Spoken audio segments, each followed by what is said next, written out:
Hello everyone, welcome back to my channel. My name is Bettina and I'm the makeup enthusiast. In today's video I'm bringing you my second update on my Partners in Cream project pan. This is a global collaboration with a whole heap of project panners on Instagram and YouTube. It was started by Steph and DaLin. There is a playlist. If you click on the hashtag Partners in Cream, you can be taken over to where everyone is putting their videos for this project. The whole premise of this project is to focus on, I think it was between 4 and 6, or you can work it however you want. So the whole idea of this project is to focus on cream products in your collection to get some use out of them. Obviously, because cream products go off a lot quicker than powder products. So the whole idea is to get some use out of your cream products before they go bad, or hopefully you can use them up before they go bad. I'm focusing on 6 products in this project. Mainly so far I have been focusing on my Colourpop Super Shock shadows, and my aim for each of them have so far been to just hit pan on them, and I've been doing really well so far on those products. Let's run through the 6 products that I have in my project. We'll see how I went with them this past month, and I'll let you know if there's going to be any roll-ins this month. We might start with this guy right here. This is my NARS Laguna liquid bronzer. I have to admit I haven't used this at all this past month, so I haven't made any progress on it. It is what it is. Same with this guy right here. This is my Ken Make Cream Cheek blush. I think I've used this once. There is a bit of a dip in it, but I definitely don't see pan in sight at the moment, which is a little bit disappointing, but I have really been dedicated to my my blush palette that's in my Pan That palette at the moment. So I have kind of really neglected this little guy. I don't know. I'm going to keep it in because I'm hoping that maybe I can use it at least once or twice each month, and that means I might find some pan on it eventually. But it's definitely a good indicator to me that I don't use my cream blushes and that I really need to. Anyway, the next one is my Colourpop Super Shock Cheek in Flexitarian. Now I have been like layering this. I've been using it as a highlighter this month. I've been layering it over some of my Super Shock shadows, and I don't know if you're going to be able to see, but I have got a little bit of a dip in it in the middle there. It's only quite tiny and quite small, but I have really been like, when I use it, I've been focusing my attention on this dip here just to try and, you know, find the pan eventually. But yeah, I'm actually really happy with the progress that I've made on it this month. I've found a few ways that I can make it work and I can get more use out of it. So I've actually been using it, not neglecting it. I've been wearing it as a highlighter here and there. I've been like combining it with my my contour palette in my Pan That palette series, and I've also been combining it and like layering it over some of my Super Shock shadows. So I'm getting some decent use out of it, and you can see the dip in it. Look at that. Look at that. Look at that. Definitely a dip in there. Definitely. Okay, the next 3 are my Super Shock shadows. Now, we might start with this one. This is the Super Shock shadow in Cricket, and I have the tiniest little bit of pan in there. This one wasn't my favorite one to use. It was definitely a harder one for me to incorporate into my everyday like makeup. I just found it a little bit too dark as a leather lid color. I do prefer something a little bit brighter all over my lid, but as I just said, I have been layering my highlighter over some of my Super Shock shadows, and this is actually one of them that I was layering it over just to, I don't know, it does kind of brighten it up a little bit, makes it a little bit more reflective, not so dark. It doesn't pair the best with it, but as you can see, it does brighten it up a little bit, which is what I wanted.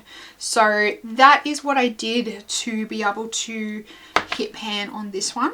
I'm going to roll this one out because, like I said, my aim on my Super Shock shadows is to get pan on them at first. Once I hit pan on all of them, I have no idea what I'm going to do, but I will cross that road when I get to it. I I think I have about another 4 Super Shock shadows in my collection that I haven't hit pan on yet, so I've got plenty of time to figure out what I want to do with my Super Shock shadows once I hit pan on all of them. The next one is the color Truth. Now this is one of the ones that I was having trouble with last month using. Once again, this is one that I just wasn't enjoying because it wasn't really like bright enough for my liking to use as an all over lid color. I just found that it was like, that's it there. So this is another one that I was pairing with my my highlighter. So that's what it looks like there with the highlighter over the top. So it just brightens it up a little bit, but once again, I've hit pan on this one. It was a little bit of a struggle, and I think also I found with this one that it is drying out quite a lot. I did start to get it like flaking and cracking a little bit, so I think if I am going to roll this one back in, I might need to like give it a good mix up and maybe even mix it with a little bit of oil or something like that to make it a lot smoother again, because it is, out of all the Super Shock shadows that I've tried, that I've been using in this project so far, this is the one that I have found that has a lot drier formula. So yeah, I think I'm definitely going to have to do something with this one if I'm going to roll it back into a project this year. And then the last one is my Super Shock shadow in Sailor. This one I really enjoyed. I found it really easy to incorporate into looks. It's a really nice color. It offered something a little bit different, and it had a really nice shift to it. It's like right here. It has a really nice shift to it. So it added like something a little bit different. It was really nice. I really enjoyed using this one and incorporating into like everyday makeup, and it just added a little something because it does have like a bit of a blue sparkle in it. It's really nice, really nice. I've managed to hit pan on 3 Super Shock shadows, so for the time being I'm going to roll these guys out and I'm going to roll in 3 new products. So 2 of these are Super Shock shadows and 1 is not. We might start off with that guy. This is the Australis Metallics eyeshadow in Guns and Roses.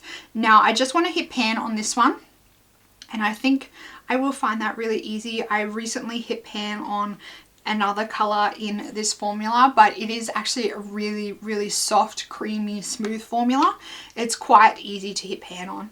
So that is what she looks like. She's very bright, metallic, reflective, beautiful, absolutely gorgeous.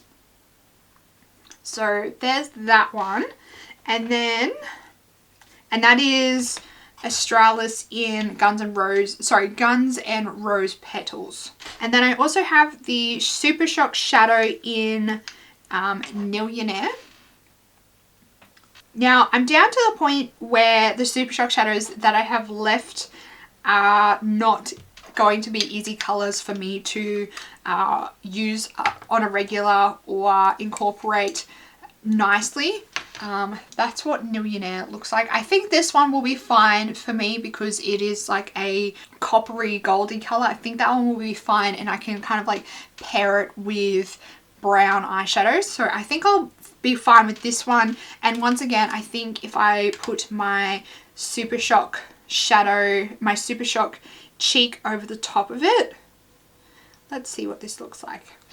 It doesn't look too bad. Like, it makes it a little bit frosty, so maybe I could just pop this like on the inner corner or like the inner third of this color Millionaire, but I think they'll go well together.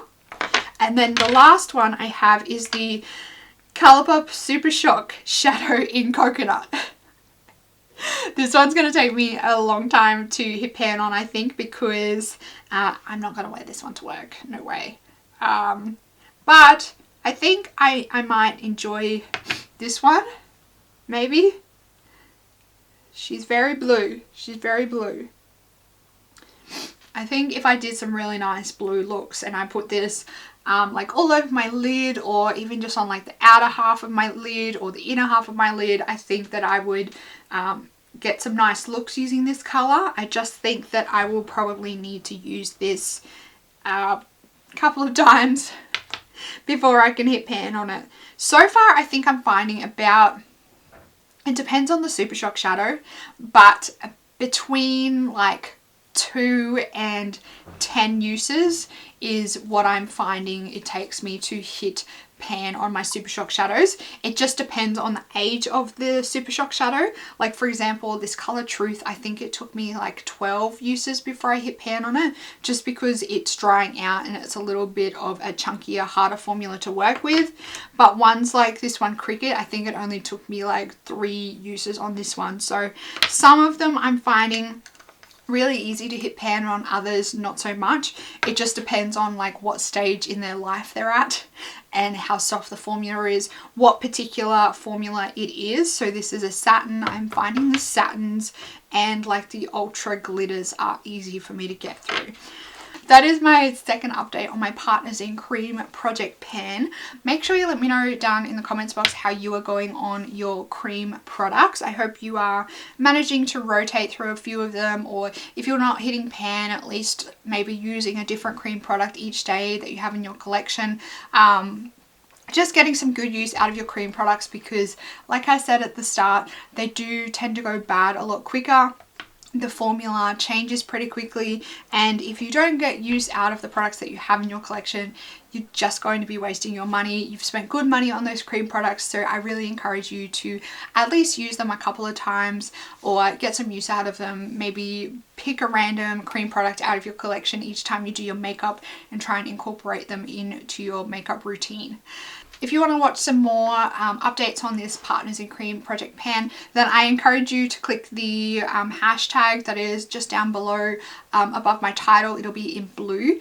So you can go over and check out everyone's Partners in Cream updates and intros. You can see how everyone else is going and how everyone else is managing to incorporate their cream products into their daily rotation.